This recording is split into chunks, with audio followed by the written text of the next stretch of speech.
Here is the slide deck that we're going to be working from. And I'll just go over a couple of logistics. Welcome everybody again, happy Friday. Champions of Google, this is Google Drive Next Steps. So if you intended to go to the basic session, that is with Laurie Roberts, and you can access that link on the sched.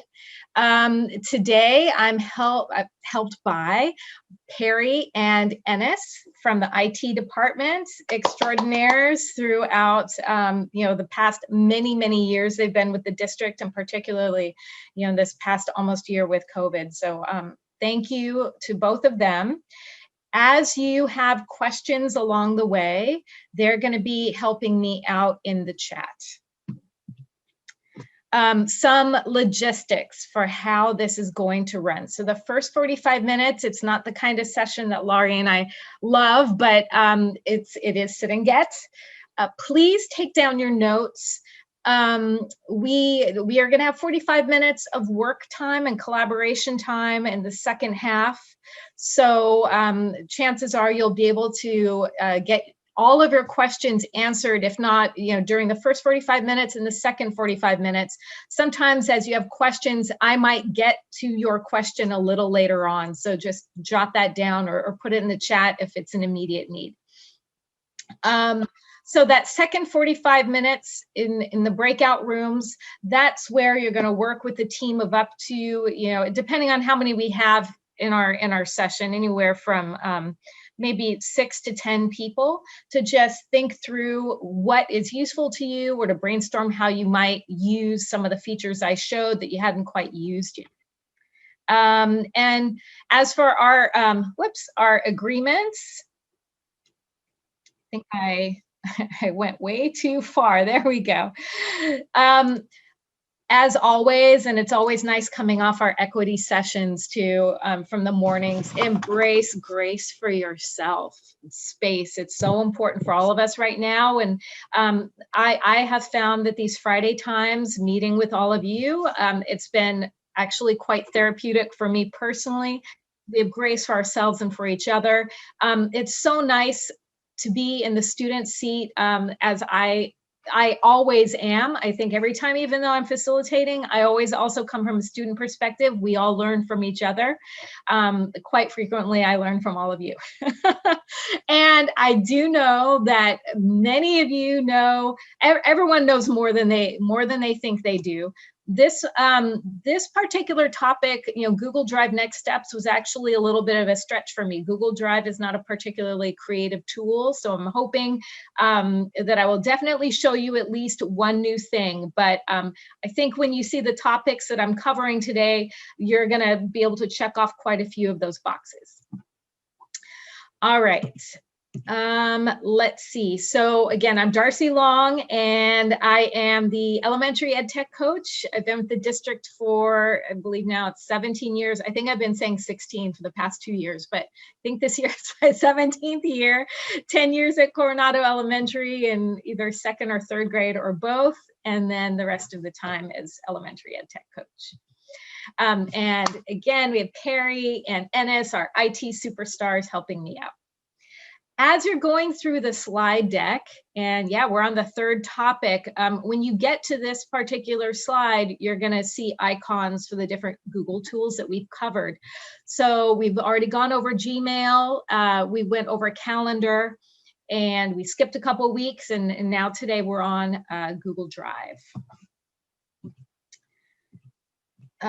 Oh, I need to escape because I need to skip. So quite a few.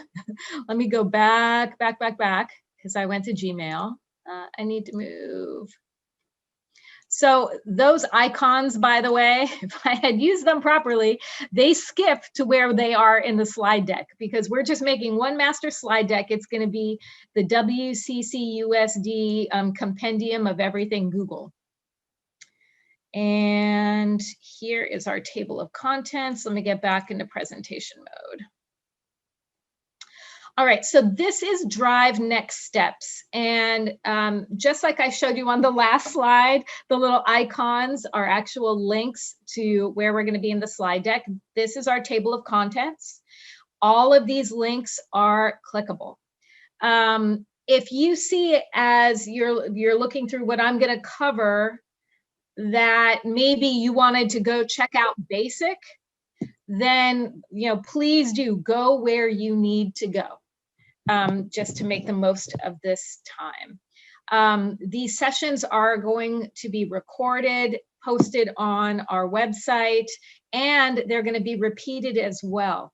So if you are taking next steps, but you think you just want to know what was covered in basic to make sure you want to cover all of your make sure you have no gaps. You can always check in next Wednesday from 9 to 9:30, and we're going to be doing Google Drive Basic, just a 45-minute session from, and it's called the Google for All. All right, so I'm going to skip down to my first slide. I'm going to be showing on the slides because it's nice and linear and neat. And then I'm going to be jumping right into the Drive where things are distracting with all of the different icons. So the first thing that I didn't really use a lot, but I wanted to make sure I covered was the settings, because there are some settings. I'm skipping through these slides. Sorry, I shouldn't use my mouse for this. There are some settings that might be helpful for you in terms of automaticity and just management overall. The settings gear is right at the top of the screen on the right. And then on the drop-down menu, you'll click the first option, which is settings. And of the settings, I've selected 2 that I suggest you make your default if you haven't already. The first one is automatically converting your Microsoft Word files to Google Docs format. If you don't have that checked off in your settings, then you're going to have to manually do that for every single file. Right now, I don't even open up things in Word anymore. I exclusively use Google, so I have made that my default setting. The other suggestion I have is to enable quick access. What quick access does is it creates a bar at the top of your Google Drive where Google predetermines for you what it thinks are the files you might want to be looking for at any given time. It actually is pretty helpful for me to have it there. So of the settings, there are not many settings, but of them, I think those are the 2 that are the most useful for you. The next component of settings that you might want to take a look at are what apps you have connected. Over the years, I have connected apps that I thought were going to help me, like things that helped me edit PDFs or helped me in Google Sheets, or things that someone recommended that I added and I didn't really know why. I realized I have a lot of them and I really don't use them. It is always a good idea to click on that Manage Apps option from time to time, see what you've got there, and disconnect any apps you have not used. And I'm recommending that because one of my apps, it turned out, had malware in it. I got a notice about it. These are third-party companies that are creating, what they think are helpful tools for Google Drive. They don't necessarily offer, privacy for your data. You usually have to have some, allow or enable their agreements before you can add it. So the fewer you have, probably the better, especially if you're not using them. If you are using some frequently, you can add them as a default. So I'm just going to go really quickly into my Google Drive and show you where those things are. So I'm going to make sure I'm actually clicked on my drive.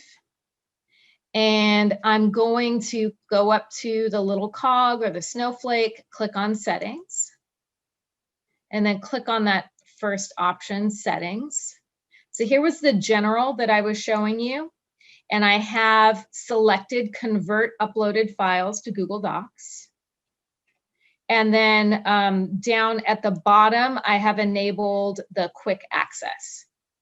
If you don't think that's helpful for you, then you don't need to do that. For manage apps, so it's right underneath, you have general. If you're someone that likes notifications, you can select to get browser notifications. I have turned all of those off. I don't want those. However, I do like to get email about them.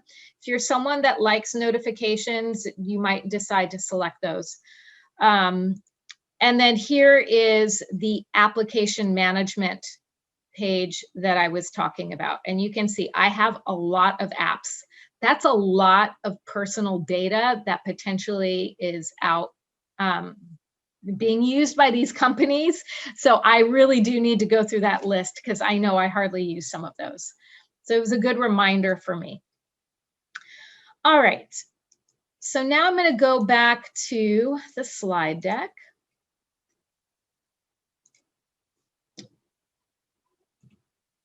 And I'm going to talk about file and folder organization. And I'm starting more foundational because many of you might know this.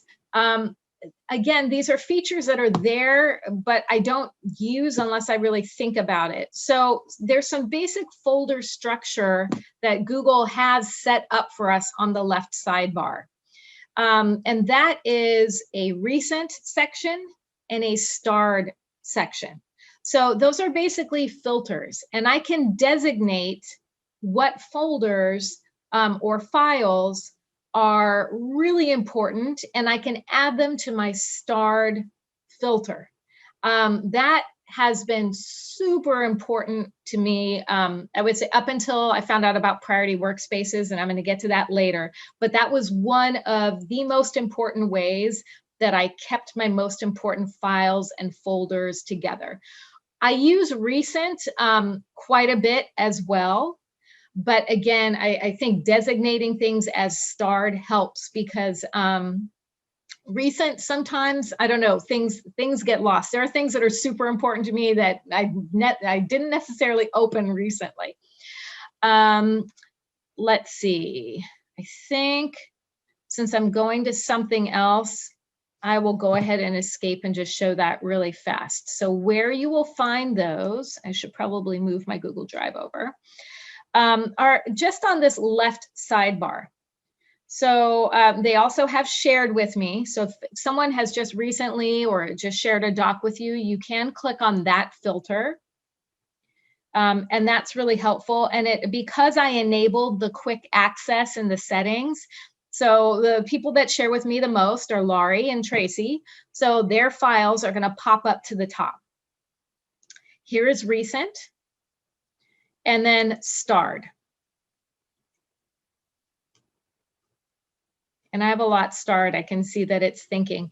And within starred, again, I can use these filters at the top to go ahead and change, you know, when was it last changed? I can filter by file size. I can change the naming order of it. I can also sort by owner. So all of those are just helpful filters that Google has built in for you. We're going to go back and we're going to start getting into more the nitty gritty. As a classroom teacher, I was known for my meticulous organization. I think as an ed tech coach and running around to pretty many schools in the district and working with many teachers at sites, I've had to have a very thoughtful organization plan to my drive to keep things straight. So hopefully some of my tips will help you a bit. The first one is renaming. Let me make sure it's my first one. Yeah, renaming your files and folders.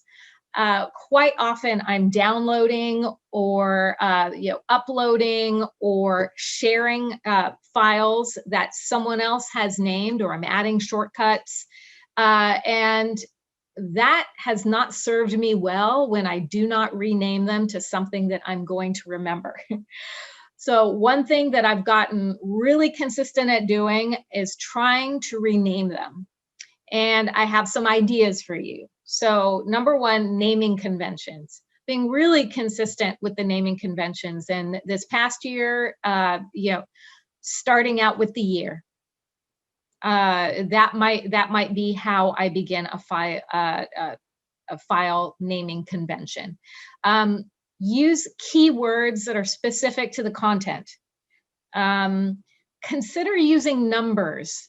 So if I'm going to come up with a folder and in it, I want the files to come up in a particular order, I might put 1 underscore and then the title, 2 underscore, and then that name. So they occur or appear in a certain order. I might do that by adding a date.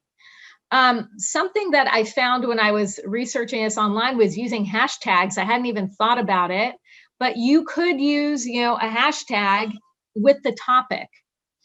And also, if you're using a Windows device, you could add an emoji. I thought that was an interesting idea. I have not done that yet.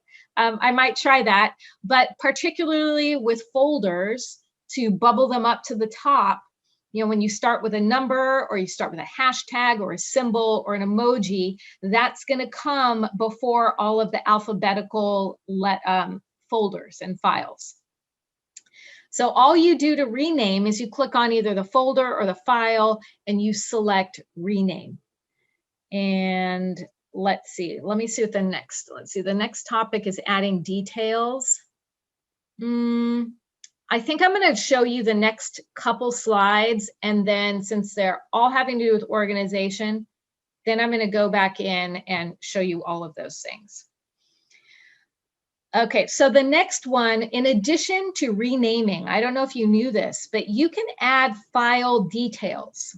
And I've never actually used this, but this would be, again, another place where you could use a hashtag to add topics that would help make your files more searchable in your Google Drive. You can even add more, you could be very specific, like if there was more thinking you wanted to do about it or a tip for yourself. That is a space where you can add those little notes. That might be, so it's adding a description about a file. It's not readily visible. I'm going to show you how to access it, but that's another option that will help you make your files more searchable. And then lastly, changing the folder color. And this has been super helpful for me. I have many, many folders, and sometimes I forget which ones are the most important, or I'm placing things I'm using immediately. So changing the folder color has helped me quite a bit. So let's look at all 3 of those organizational tips within Drive. So renaming files and folders, adding details, and then changing the folder color. All right, Drive, there we go. Okay, so first of all, just renaming something. And I guess I could go ahead, let me go and open up my Drive.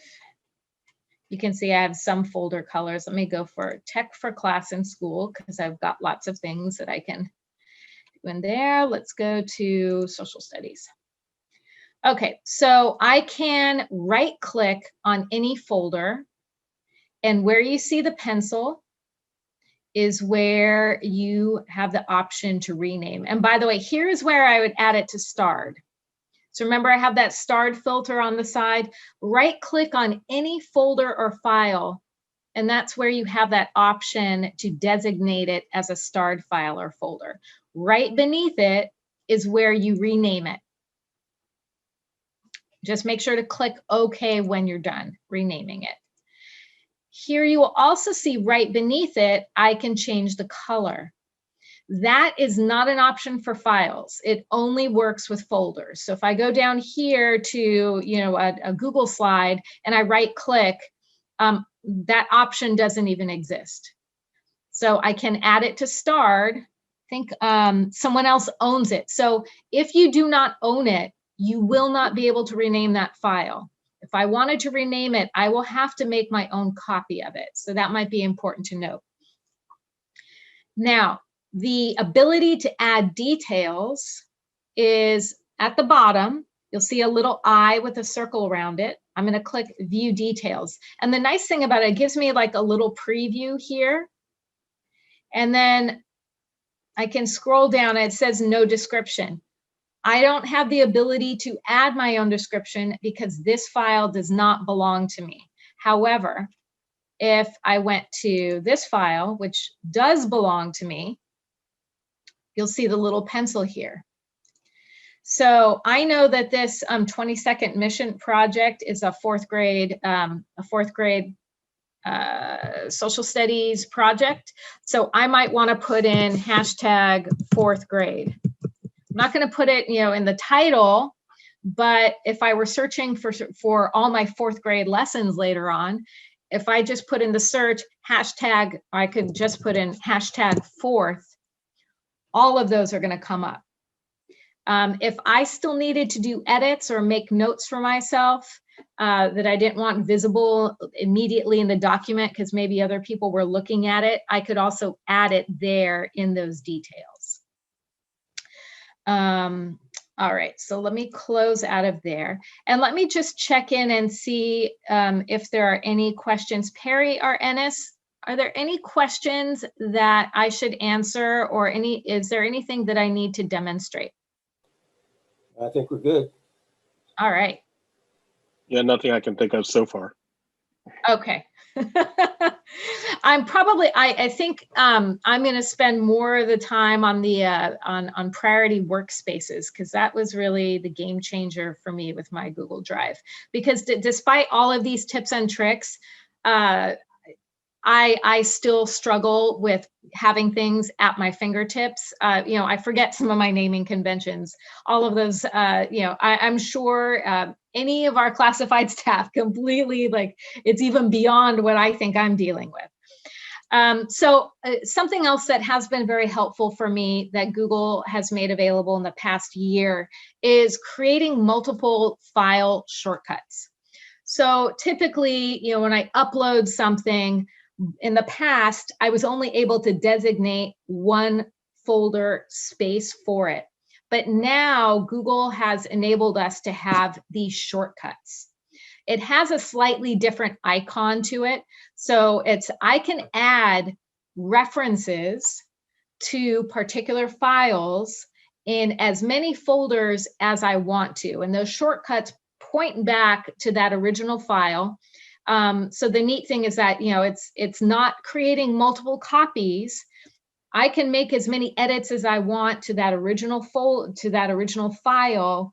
And all that shortcut is doing is just, I can put it in 5 different folders. It's just going to lead me back to that same document. Because before, what I would do if I wanted something in multiple folders, I might make a copy of it. Very messy. So I love the fact that I can add shortcuts, as many multiple shortcuts as I want to with a file. And so let me go ahead and show that. All right, so say I want to take this copy of the mission project and I want to add it somewhere else. I want to add a shortcut to it. And by the way, you'll see this little question mark next to it that's explaining to you that it is a shortcut. It is not making a copy. So when I click add a shortcut, then it's going to ask me, okay, where do you want it to go?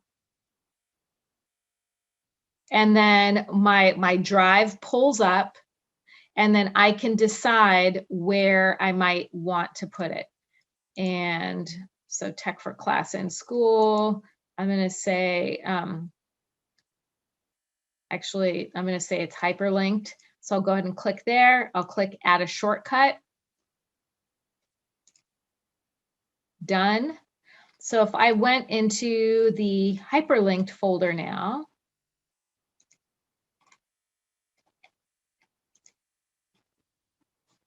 and it's just going to look different.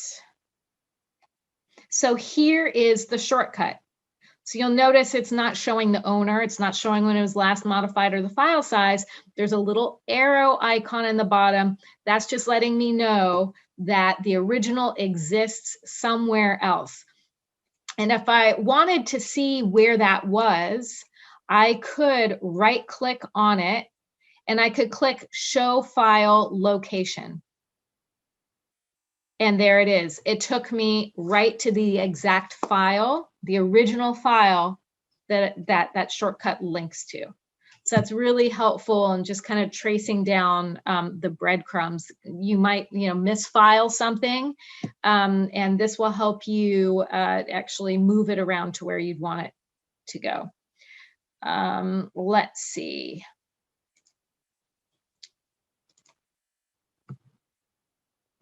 And again, you can create as many of those shortcuts as you need to.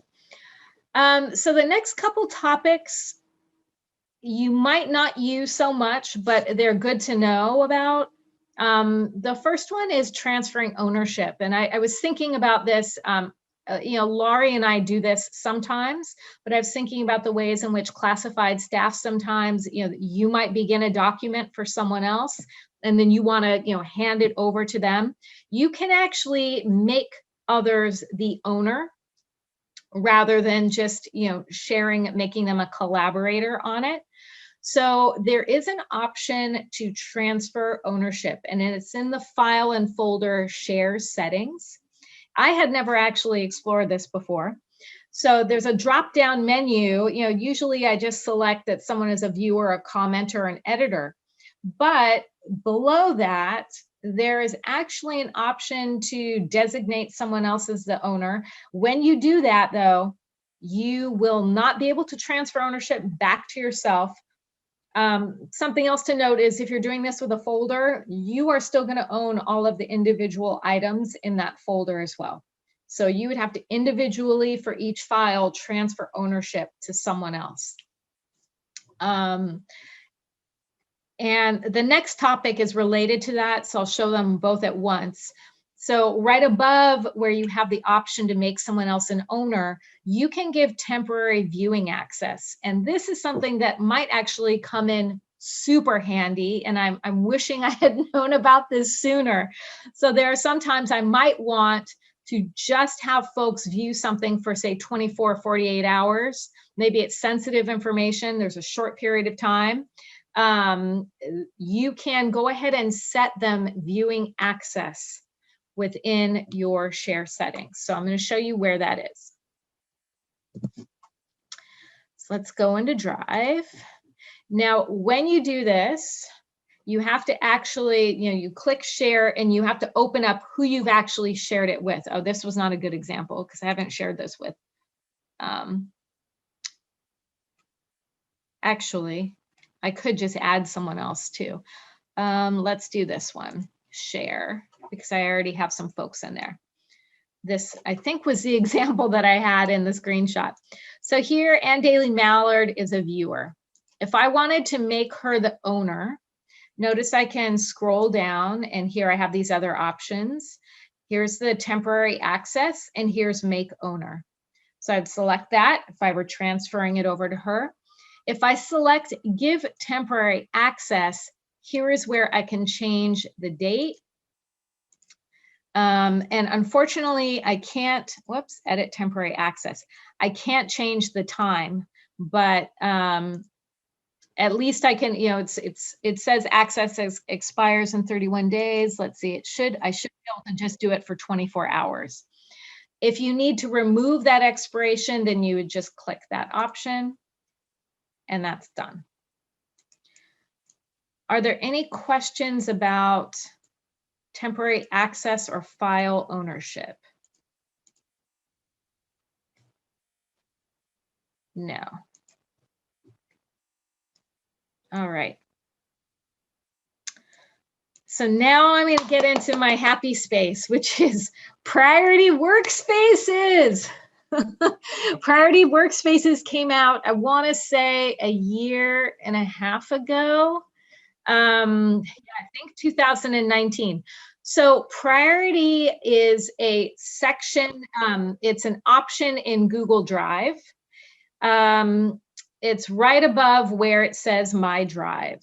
And Priority is a space where at the top, it's kind of like the quick access, or two parts of it. The top space is designated for the frequently used files that Google thinks that you might want to click on, or ones that you've recently, had open. What is more exciting than that are the workspaces. The workspaces are your own curated collections. That has transformed how I use my Google Drive. Now, if you think that this is going to transform your life, then you can make priority your homepage. So when you access your Google Drive, instead of it just going to My Drive, it will go to where all of your workspaces are. Now, know that there are some limitations to the workspaces. You can only have up to 8. And yes, up until last night, I had all 8. I deleted one just for the sake of having one to make for today. And you can only have up to 25 files per space. And yes, at times that has been a little bit problematic. But okay, if I have more than 25 files in the space, I decided that I probably wasn't using it as effectively as I should. To be very choosy here. But anyway, having these workspaces, that it's like a secondary organizational system that I'm much more thoughtful about, transformed how I use Drive. So I'm going to show you how to create those workspaces in just a moment. Now, you can add files to workspaces 2 different ways. You can add it from directly in your Google Drive. And again, it's kind of like the way we access all of the options for the files. Everything is, you go to the file, you right click on it, you see the options like renaming it, adding color, adding details. Another option is add to workspace. And then you can also do it from within the workspace itself. The options, once you have set up your workspaces, are pretty simple. You can remove them, you can hide them, and you can delete them. Rename, hide, or delete those workspaces. It's really simplistic. And I think that's pretty much it. So let me escape and let me show you the workspaces. Because I've got so much going on in my Drive. I mean, most of those folders I don't access unless I really need them for a specific purpose. I love priority workspaces because these are the files, these are the topics I work with the most, these are the files that I work with the most. And you can see I've kept everything 2020, should probably update. So I have used, at this point, 7 of my 8 workspaces. And each workspace, they only show you the top, the top 5 files or whatever, and you have to click to see, all of the other things that you've got in there as well. So let me start by just creating a workspace. So I just click the button create. I'm going to put my topic. So I'm going to put 2021, hybrid classrooms. Hopefully we won't have hybrid classrooms, but we might. So let's just pretend. So it's going to ask me the first thing, and it says, you can see here, 0 of 25 file limits. Now, what's interesting is that Google has already kind of sorted through and pulled up some files that have the words hybrid workspace in it. I know that because each of those docs covered that title. I'm going to select choose other files. So then it's going to pull up my Drive. And again, I could put in the words hybrid classroom, and see what it pulls up. So I've got a folder in here. It's not going to let me add the folder. Whoops. Yeah, it's not going to let me add folders because remember, this is kind of functioning like its own folder. It's a very special folder. It's only going to allow me to add actual files in it. So I'm going to click this hybrid classroom project planning. I could just open up the hybrid classroom folder and I could add all of these different files. I can select multiple files. And then I'm going to press insert. And here I've got some files. Again, Google is going to still suggest other things to me. I can press add, but for now I'm going to click done. So there's my workspace. I've got 3 folders in it. Now, if I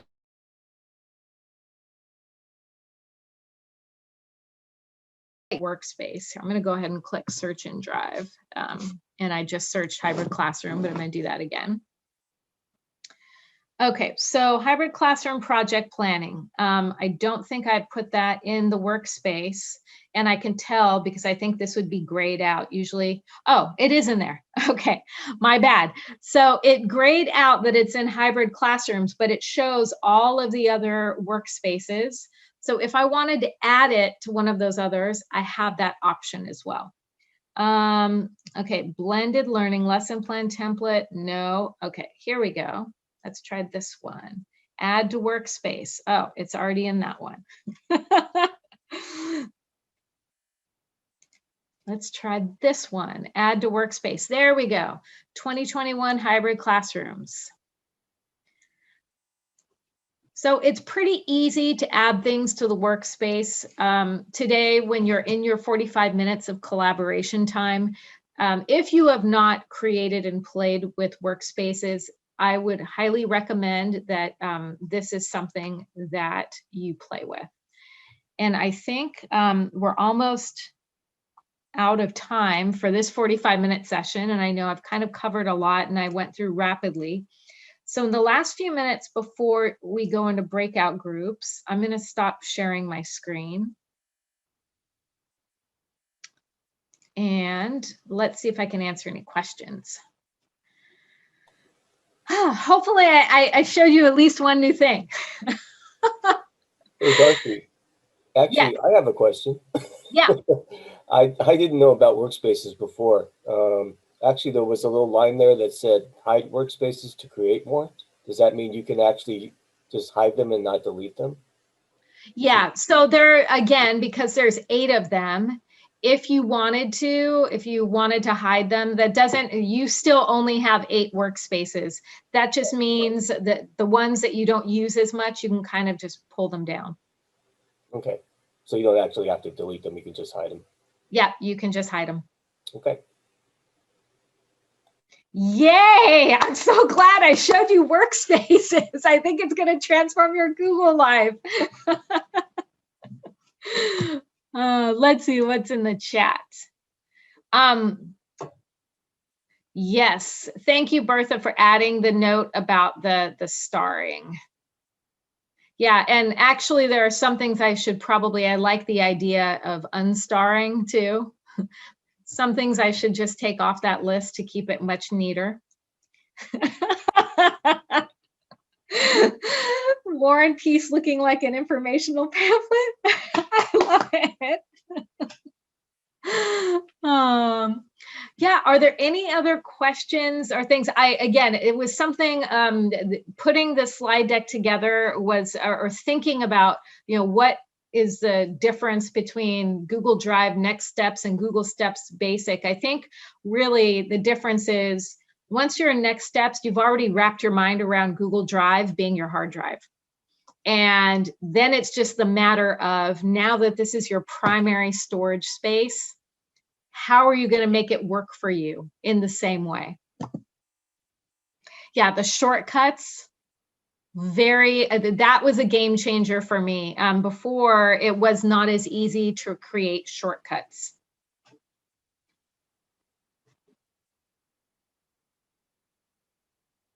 All right. So the only other thing I'm going to mention, I didn't make a slide about it, but I am going to bring it up just because it's been very useful to me in just overall how I use the Google tools. I know that a lot of folks, if they're using Google Docs, they go to the Google Docs app, or if they're using Sheets or Forms, like they go to those individual tools. I start literally from Drive. Drive is where I begin my trip. I can create from within the folder I know it's going to start in. I've got Google Docs, I've got Google Sheets, I've got Forms, I've got Drawings, I've got all of the Google tool options as soon as I click Create. So if you're not already using Google Drive as your starting point, I'm just going to put that out there that for me personally, starting from the space that I'm organizing from, instead of going out to the tool and then bringing it back, has helped me stay more organized.